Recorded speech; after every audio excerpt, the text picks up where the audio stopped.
Although the Senate had officially awarded the 44 BC consul, Marcus Antonius, with the proconsulship of Cisalpine Gaul for the 43 BC year, and had formally recalled the propraetor appointed by Caesar from the province, there was a problem.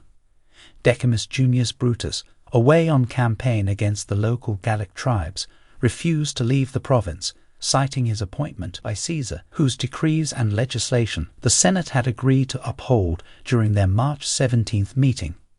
On that day, Marcus Tullius Cicero had crafted the delicate peace which upheld Caesar's statutes while offering amnesty to his assassins, but had then disappeared from the city altogether, attending no further meetings of the Senate. To make matters worse, during the late summer of 44 BC, Marcus Junius Brutus and Gaius Cassius Longinus had both slipped quietly out of Italy.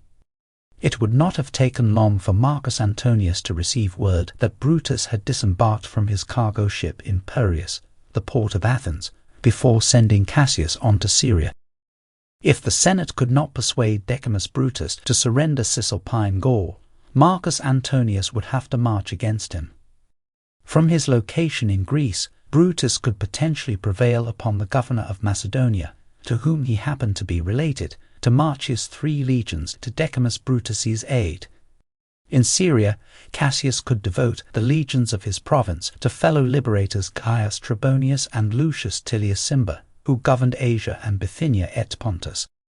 If he hoped to retain any support from Caesar's vengeful legions, Marcus Antonius could not let the liberators gain the upper hand. And so, in response, Antonius ordered Macedonia's 3 legions back to Italy, where he intended to combine them with the 2 legions of veterans he had raised in order to take Cisalpine Gaul from Decimus Brutus. Additionally, Antonius convinced his co-consul, Publius Cornelius Dolabella, a fellow rival for leadership of the Caesarian party, to pursue the proconsulship of Syria, and with it, Caesar's planned invasion of Parthia. Antonius accomplished this by prompting Dolabella, whom he knew to be ambitious, to bypass the Senate and to take the proposed legislation straight to the plebeian assembly. Like the propraetorship of Decimus Junius Brutus in Cisalpine Gaul, the governorship of Syria had been previously appointed to Gaius Cassius Longinus by Caesar. The Senate, in their ongoing support of the liberators, cited their agreement to uphold Caesar's laws, appointments, and legislation as their justification for attempting to block the plebeian assembly from snatching the post away from Cassius to give it to Dolabella.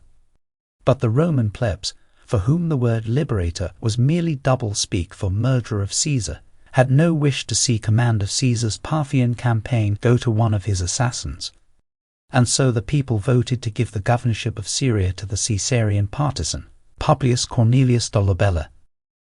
By underhandedly diverting control of Syria into the hands of the Caesarian party, and by removing Macedonia's 3 legions, Marcus Antonius not only diminished the military might of the liberators in Rome's eastern provinces, but he also rid himself of a party rival. Having removed any potential military support Decimus Brutus might garner from Greece while still propraetor of Cisalpine Gaul, Antonius continued his efforts to isolate the liberator. The Pontifex Maximus, Marcus Aemilius Lepidus, who was a staunch Caesarian, had taken up his provinces of Transalpine Gaul and Hispania Cyteria. The Caesarian commander, Gaius Asinius Pollio, one of the very few survivors of the Battle of Bagrada's River, held command of Hispania Ulteria.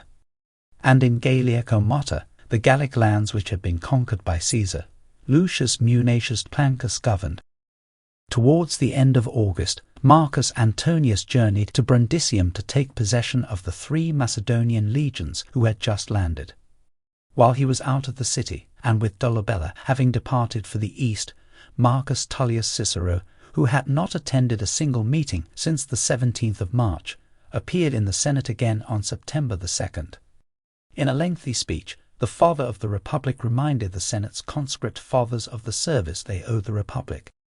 He began by praising Marcus Antonius for his actions in the aftermath of Caesar's death, for standing in the temple of Tellus on the 17th of March, for being in accord with those who had removed the very man who had replaced Rome's free elections with a government of dictatorial directives and illegal personal appointments.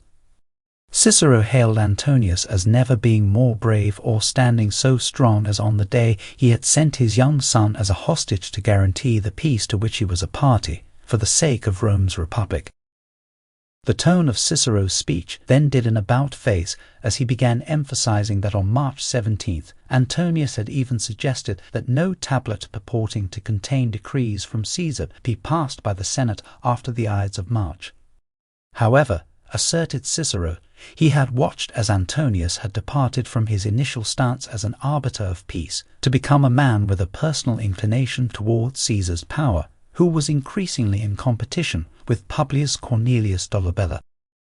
Cicero also drew to their attention the startling number of acts they had passed over the previous months that were based on loose papers, notebooks, and memoranda alleged to have been written by Caesar and produced on the sole authority of Marcus Antonius. And then Cicero amended his statement saying, indeed, not even produced, but only recited, for ratification. Cicero also criticized Publius Cornelius Dolabella, whom his pregnant daughter Tullia had divorced in 46 BC, before dying in early 45 BC from complications of childbirth. Yet Cicero refrained from condemning Dolabella over personal issues, only pointing out that rather than seeking the Senate to debate and properly frame a law, as was the Senate's duty within legislation, Dolabella had taken his request directly to the plebeian assembly, where he used his popularity with the plebs to selfishly award himself an extremely lucrative command, which had been promised to another. Through the course of his speech, Marcus Tullius Cicero implored both Antonius and Dolabella to return to Rome to perform their duties as consuls and continue looking after the welfare of the Republic, rather than pursuing their personal ambitions. While most of the Senate wholeheartedly agreed with Cicero's sentiments, eager to maintain peace and return to their normal lives under liberty, Marcus Antonius was angered. How many meetings of the Senate had Cicero not attended? How many times might the father of the Republic have framed his legislation such that everyone might be pleased? For the Senate meeting of June 1st, knowing Antonius meant to petition the Senate to reassign his provincial appointment from Macedonia to Cisalpine Gaul, Cicero had sent word that he was too travel-weary to come to Rome and must excuse himself. Outraged by his refusal to attend the June 1st meeting, Marcus Antonius threatened to send men with hammers and chisels to tear Cicero's house down and forcibly drag the father of the Republic to the Senate meeting.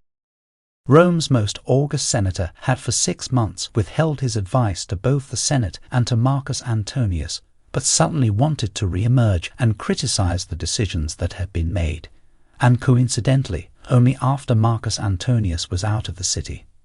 Cicero's sudden appearance in the Senate also revealed to Antonius that the father of the Republic was attempting to form a coalition of senators against him. So Antonius immediately marched his 3 Macedonian legions and the 2 veteran legions he had raised back to Rome, where he took up occupation of the Campus Martius. Unfortunately for Marcus Antonius, Dolabella wasn't the only rival for his Caesarian primacy. Gaius Octavius, who had legions of his own, had recently paid out Caesar's bequest of 75 drachmae to every male citizen. With his popularity skyrocketing, 2 of the Macedonian legions, the Martia and the 4th Macedonica, defected from Marcus Antonius. Leaving the Campus Martius, these 2 legions threw their support behind Caesar Octavianus, buttressing the legion Caesar's heir had already raised in Campania.